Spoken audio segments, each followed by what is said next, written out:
Hello everyone, welcome to my YouTube channel Shiksha Infinity. आज की video होने वाली 6 क्लास के लिए बहुत इंपॉर्टेंट, 6 क्लास के सभी स्टूडेंट्स के लिए। आज हम पढ़ने वाले हैं क्लास 6 का chapter 10 grass roots democracy part 1 governance. इसमें हम गवर्नमेंट के बारे में पढ़ेंगे और कुछ ऐसे वर्ड्स आएंगे जैसे कि democracy, legislature, law, governance, assembly, executive, parliament, judiciary. तो ये सारे वर्ड्स क्या हैं, हम इनके बारे में अब पढ़ेंगे। Let's start this chapter. So basically बात यहाँ से स्टार्ट होती है कि जितने भी लोग सोसाइटी में रहते हैं, हमारे आसपास रहते हैं, कोई काम करता है, कोई सिर्फ रहता है आसपास, तो इन सब के लिए रूल्स बनाए जाते हैं कि आपको ये रूल्स फॉलो करने हैं, अदरवाइज पनिशमेंट आपको मिलेगी।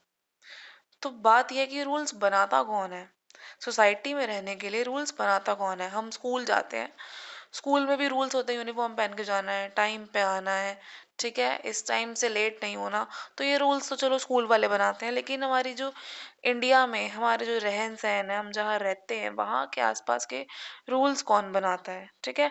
Who makes the rules and why, और क्यों बनाए जाते हैं और कैसे बनाए जाते हैं, हाउ आर दे मेड, ठीक है। ये वाले क्वेश्चंस हमारे माइंड में आते हैं, इस चैप्टर में हम यही पढ़ेंगे। The process of taking decisions, organizing society with different sets rules and ensuring that they are followed is called governance. Process, वो वाला प्रोसेस जिसमें डिसीजन ले रहे हैं, सोसाइटी की लाइफ को ऑर्गेनाइज कराया जा रहा है, डिफरेंट सेट ऑफ रूल्स बनाए जा रहे हैं और ये भी ध्यान दिया जा रहा है कि वो फॉलो हो रहे हैं या नहीं, ठीक है, उसे कहते हैं governance. The group of individuals or the system who make and ensures that they are followed, उसे कहते हैं government.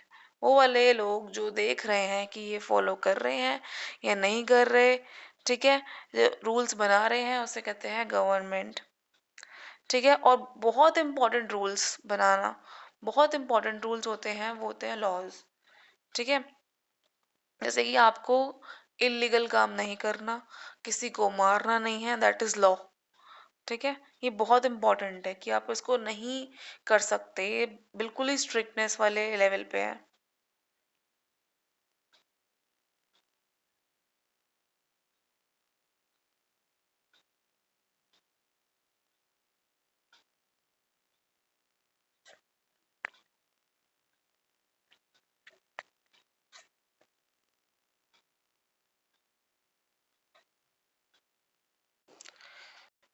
Next topic, 3 organs of the government. इसमें एक स्टोरी दी हुई है, बात कही गई है कि हम समझेंगे कैसे कि पहले के टाइम पे तो लोगों को बहुत लंबी लंबी लाइनों में खड़ा होना पड़ता था। कोई भी बैंक ट्रांसफर करना है, ड्राफ्ट भेजना होता था, तो लाइन में मतलब लंबी लाइन में खड़ा होना पड़ता था बैंक की।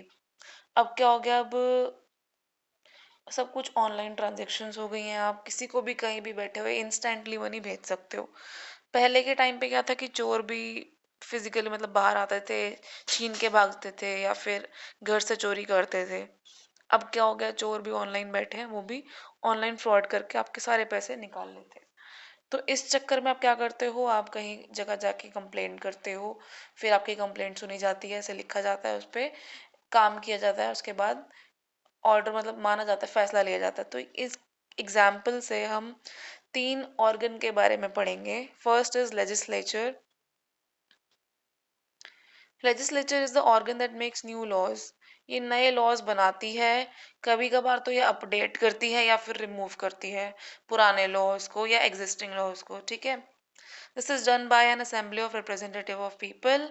We will see how the Indian system works, ठीक है। तो ये बहुत सारे लोग होते हैं इस असेंबली में, इस मतलब ऑफिशियल पर्पस के लिए बहुत सारे लोग होते हैं जो कि रूल्स को बनाते हैं, लॉज को बनाते हैं, या फिर वो पुराने लॉज को, एग्जिस्टिंग लॉज को मॉडिफाई करते हैं, अपडेट करते हैं या रिमूव करते हैं। सेकेंड है द एग्जीक्यूटिव। एग्जीक्यूटिव क्या होता है, एग्जीक्यूटिव एक ऐसी ऑर्गन है जो कि इम्प्लीमेंट करती है, एग्जीक्यूट करती है, लॉज को लागू करती है।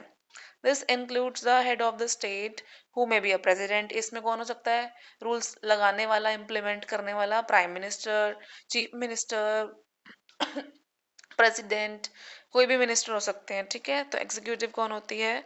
जो कि इम्प्लीमेंट करती है लॉज को। अब आप जब भी कंप्लेंट करने जाओगे, ठीक है, तो साइबर पुलिस के पास जाओगे, जैसे साइबर क्राइम होता है वाली ऑनलाइन जो फ्रॉड होता है, तो साइबर पुलिस क्या है? एग्जीक्यूटिव है, ठीक है। वो ये देख रही है कि ये जो इम्प्लीमेंट किया गया है लॉ, ये कौन तोड़ रहा है, उसको पकड़ेगी जाके। जुडिशरी, लास्ट मतलब थर्ड वाला है judiciary. Judiciary is a system of courts which decides whether someone has broken the law. अब ये देखेगी कि किसने लॉ तोड़ा है, और एंड इफ सो, अगर किया है तो उसके अगेंस्ट एक्शन लिया जाएगा, पनिशमेंट दी जाएगी, एक्शन लिया जाएगा, ठीक है। कभी कभार sometimes it also examines whether a decision taken by executive is right, or whether a law passed by legislature is well conceived and fair to all। ये भी इसका काम ये भी है कि ये चेक करती है कि एग्जीक्यूटिव और लेजिस्लेचर ये अपना काम सही कर रहे हैं क्या। एग्जीक्यूटिव अपना काम सही कर रहा है क्या? लेजिस्लेचर सही लॉ बना रहा है क्या? वो लॉ सबके लिए फेयर है? तो ये जुडिशरी का काम होता है।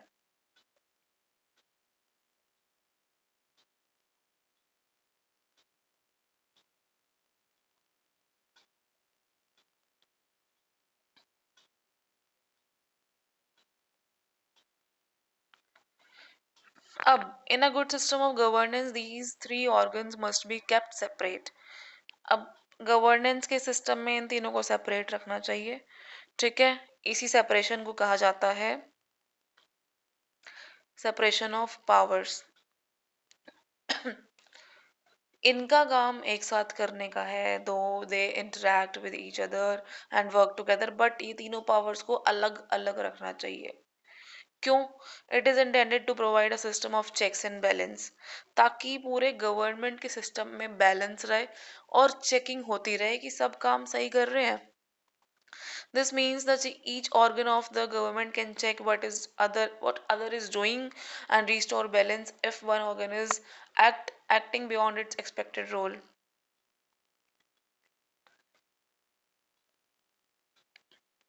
इसका मीनिंग ये है कि गवर्नमेंट चेक करती रहे कि दोनों तीनों ऑर्गन सही काम कर रही हैं, सब अपना अपना काम बखूबी निभा रहे हैं, एक्ट अच्छे से कर रहे हैं गवर्नमेंट में, ठीक है।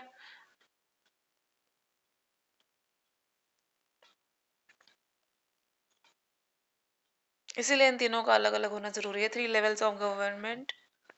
गवर्नमेंट के भी तीन लेवल होते हैं, तीन लेवल पे ऑपरेट किया जाता है, लोकल, नेशनल और सेंट्रल, ठीक है।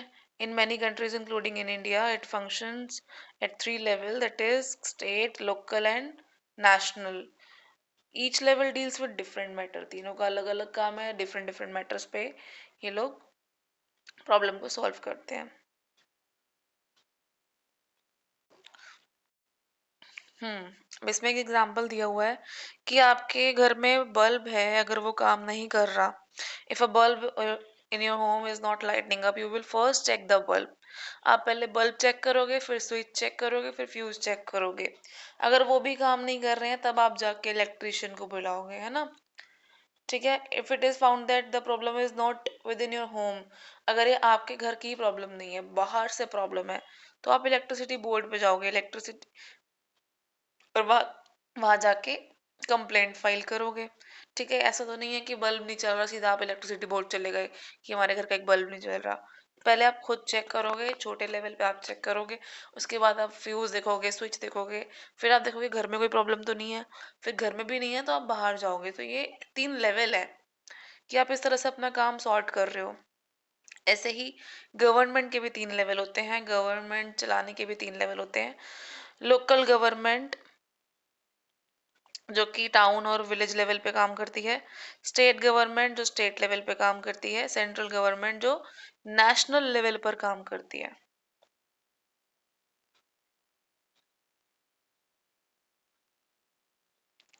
हमारी इंडिया में लोकल गवर्नमेंट भी है, स्टेट गवर्नमेंट भी है, सेंट्रल गवर्नमेंट भी है। सेंट्रल गवर्नमेंट को यूनियन गवर्नमेंट भी कहते हैं। Okay, next, there is a flood in a part of district. If it is not too severe, the local authorities may be able to deal with. Suppose आपकी छोटे से शहर में, गांव में फ्लड आया डिस्ट्रिक्ट में, तो अगर वो सीवियर नहीं होगा तो लोकल अथॉरिटीज संभाल लेंगी. ठीक है. If it involves several parts of several towns and villages, the state government will take a step. ठीक है. अगर ये फ्लड बाढ़ पहुंचते पहुंचते दूसरी स्टेट में भी चली गई, पूरी स्टेट में फैल गई, मतलब एक इलाके से दूसरे इलाके में चली गई, तो स्टेट गवर्नमेंट हेल्प करेगी. अगर ये बाढ़ एक से लेके दूसरे तीसरे वास्ट एरियाज में जा रही है, जैसे कि पंजाब में बाढ़ आई, वो हरियाणा में आ रही है, दिल्ली में आ रही है, तो इसमें स्टेट की जगह सेंट्रल गवर्नमेंट पार्ट लेगी. ठीक है. तो एग्जाम्पल दिया है फ्लड का. अगर डिस्ट्रिक्ट के अंदर है तो लोकल गवर्नमेंट, स्टेट के अंदर फ्लड फैल गया है तो स्टेट गवर्नमेंट, अगर स्टेट से बाहर जा रहा है, किसी और स्टेट में जा रहा है, एक दो और स्टेट में जा रहा है, तो सेंट्रल गवर्नमेंट काम करती है.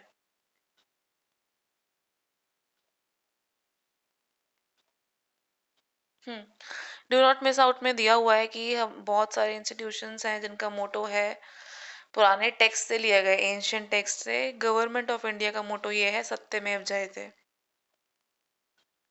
इसका मीनिंग है ट्रुथ, ट्रुथ अलोन ट्रायम्फ्स. ठीक है. सत्य की ही जीत होती है. सुप्रीम कोर्ट का मोटो है या तो धर्मास्त्रो जय, कि धर्म की ही जय होती है, धर्म की ही विजय होती है.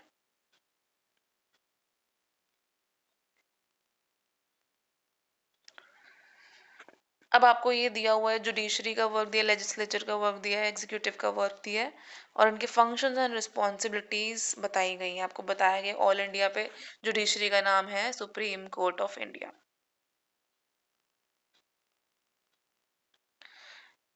ठीक है. लेजिस्लेचर का नेशनल लेवल पे है, दो हाउसेज हैं, that is Lok Sabha and Rajya Sabha, ये लॉज बनाते हैं. एग्जीक्यूटिव सेंट्रल गवर्नमेंट में है प्रेसिडेंट या फिर प्राइम मिनिस्टर या एग्जीक्यूटिव का हेड. ठीक है. प्राइम मिनिस्टर, प्रेसिडेंट का हेड, जैसे कि supreme court of commander, supreme commander of the Indian arm forces का हेड, या फिर प्राइम मिनिस्टर या फिर प्रेसिडेंट, ये एग्जीक्यूटिव होते हैं. ठीक है. इनके फंक्शंस क्या है? डिफेंस में काम कराते हैं, फॉरेन अफेयर्स में, एटॉमिक एनर्जी, कम्युनिकेशन, करेंसी में, ये सब इनके काम है. ठीक है. इन सब में ये लोग ध्यान देते हैं. नेशनल पॉलिसीज बन रही हैं, इंटरस्टेट कॉमर्स होता है कि आपकी स्टेट की दूसरी स्टेट में वहाँ पे काम कैसे चल रहा है, करेंसी बनाना, कम्युनिकेशंस हैंडल करना, फॉरेन अफेयर्स हैंडल करना. अब जुडिशरी का स्टेट लेवल पे क्या नेम होता है? High court. हाई कोर्ट संभालता है, सारे फैसले हाई कोर्ट लेता है स्टेट लेवल पे. और इनकी लेजिस्लेचर की मतलब क्या नाम है? विधानसभा. वन स्टेट असेंबली है, दैट इज विधानसभा. एग्जीक्यूटिव कौन है? स्टेट गवर्नमेंट के लेवल पे कौन है? Led by the governor, nominal head या फिर सीएम, चीफ मिनिस्टर काम करता है, वो एग्जीक्यूटिव होता है. इनके फंक्शन एंड रिस्पॉन्सिबिलिटीज क्या है? पुलिस, लॉ, ऑर्डर, अडेप्टेशन, ये सब अडेप्ट करना, लॉज को इम्प्लीमेंट हो रहा है वो देखना है. ठीक है. लोग मान रहे हैं उसको, लॉज को, ये देखना है. पब्लिक हेल्थ सेक्टर में काम करते हैं, एजुकेशन सेक्टर में काम करते हैं, एग्रीकल्चर में ध्यान देते हैं, इरिगेशन में ध्यान देते हैं, लोकल गवर्नमेंट में भी ध्यान देते हैं, state government.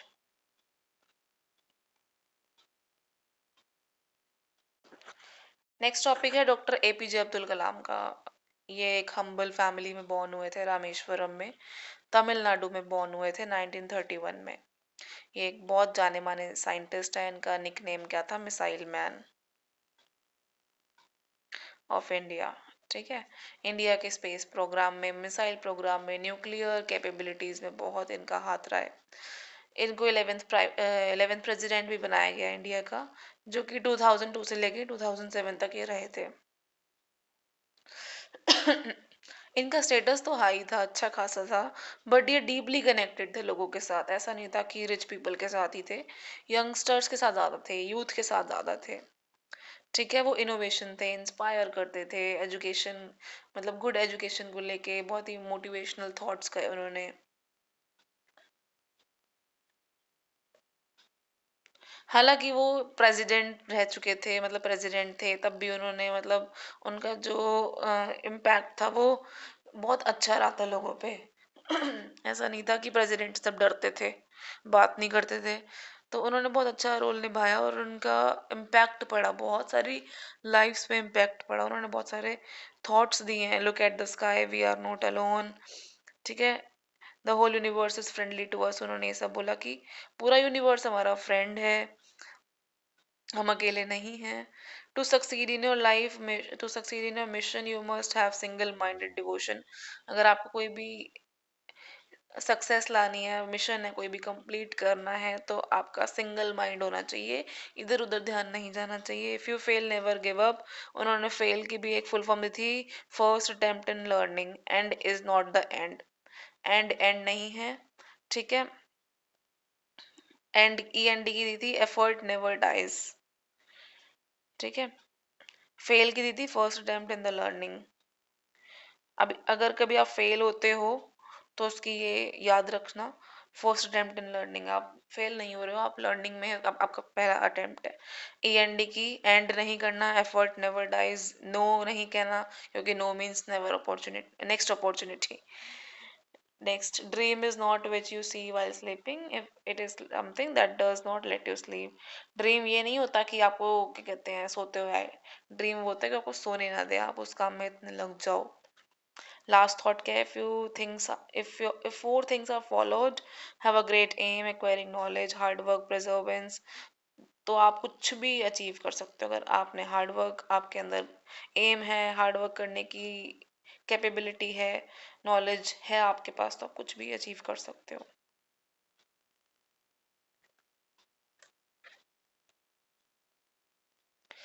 Next topic democracy के बारे में पढ़ेंगे। डेमोक्रेसी जो वर्ड है ये टू ग्रीक वर्ड से लिया गया है, that is demo means people, Kratos means rule, लोगों का रूल।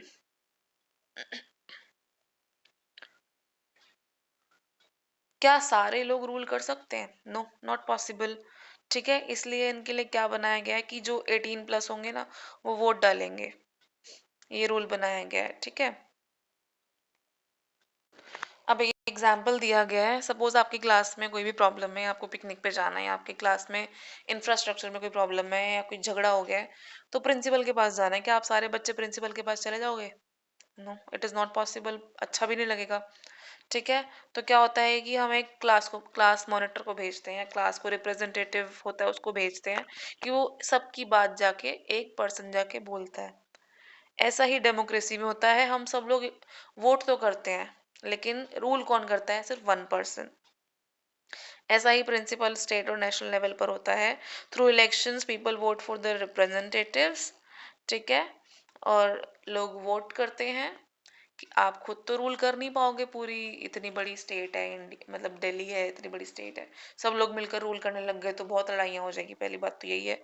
तो सब लोग मिलकर रूल तो नहीं करते, वोट देते हैं, अपना एक रिप्रेजेंटेटिव चुनते हैं कि हाँ ये इंसान सही है, इनको वोट देंगे, ये अच्छा रूल करेगा, अच्छा खासा हमें मतलब हमारी जिंदगी सही कर देगा, हमारी दिल्ली सही कर देगा। तो इन्हें कहते हैं members of legislative assembly, MLA, state level पे होते हैं। ये मेंबर ऑफ पार्लियामेंट भी होते हैं, नेशनल लेवल पे कहा जाता है। तो member of parliament, state level पे है member of legislative assembly, MLA। ये सारे मेंबर्स क्या करते हैं? डिस्कस करते हैं लॉज को, प्रॉब्लम्स को, सिचुएशन हैंडल करते हैं और डिबेट करते हैं, ठीक है। और ट्राई करते हैं कन्विंस करने का, और अपने ओपिनियंस रखते हैं, अपने सॉल्यूशंस निकालते हैं, लॉज में थोड़ा सा हेल्पफुल रहते हैं।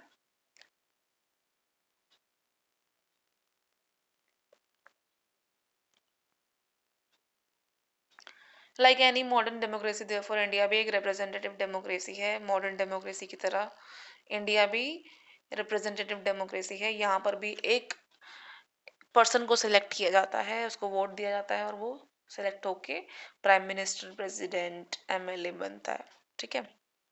It is the world's largest democracy, इसमें 970 मिलियन वोट्स पड़े थे 2024 में। जितने भी इंडियन सिटीजन्स हैं अबव एज ऑफ 18 उनको राइट होता है इलेक्शंस में पार्टिसिपेट लेने का। ठीक है, एक और एग्जांपल दिया गया है कि सपोज आपकी क्लास को पिकनिक पर जाना है और दो जगहें हैं उनके बारे में बताया गया है। There are two possible places A and B और क्लास बहुत कंफ्यूज है कि कहाँ जाएं। ठीक है, तो अब डिस्कस करते हैं कि कहाँ जाना बेटर रहेगा, प्रॉस एंड कॉन्स निकालते हैं, distance, time, cost, availability of basic facilities. ठीक है, और उस जगह पे जाना कितना डिफिकल्ट है कितना ईजी है ये सब सोचते हैं। तो अभी भी कंफ्यूजन है कि कहाँ जाया जाए। तो टीचर क्या करेगी, ए और बी की वोटिंग कराएगी कि ये ए में कितने लोग जाना चाहते हैं, रेज योर हैंड्स, बी में कितने लोग जाना चाहते हैं, रेज योर हैंड्स। अब जिसमें ज्यादा वोट्स होंगे, ज्यादा हैंड रेज होंगे, तो वही जगह पे जाया जाएगा। इसी तरह से वोटिंग होती है। ठीक है, जिसको जितने ज्यादा वोट्स मिलते हैं वो जीतता है। ठीक है, ऐसे बहुत सारी पार्टीज हैं, कांग्रेस है, बीजेपी है, आम आदमी पार्टी है, जिस तीन पार्टीज हैं, जिसको ज्यादा वोट्स मिलते हैं वही जीतता है, वही रूल करता है। This process is called voting. This is the case of direct democracy, जहाँ पे हर एक स्टूडेंट का ओपिनियन मैटर करता है, फाइनलाइज कराने में, उस प्लेस को फाइनलाइज कराने में मैटर करता है। इसी तरह से हर एक पर्सन का वोट मैटर करता है। वोट देंगे तो ही एक रिप्रेजेंटेटिव आगे बनेगा, प्रेसिडेंट, प्राइम मिनिस्टर, कुछ भी जिसको आप वोट देना चाहते हैं। ठीक है, तो हर एक वोट मैटर करता है। So that is the end of chapter. Hope you like the video. Thanks for watching and like, share, subscribe.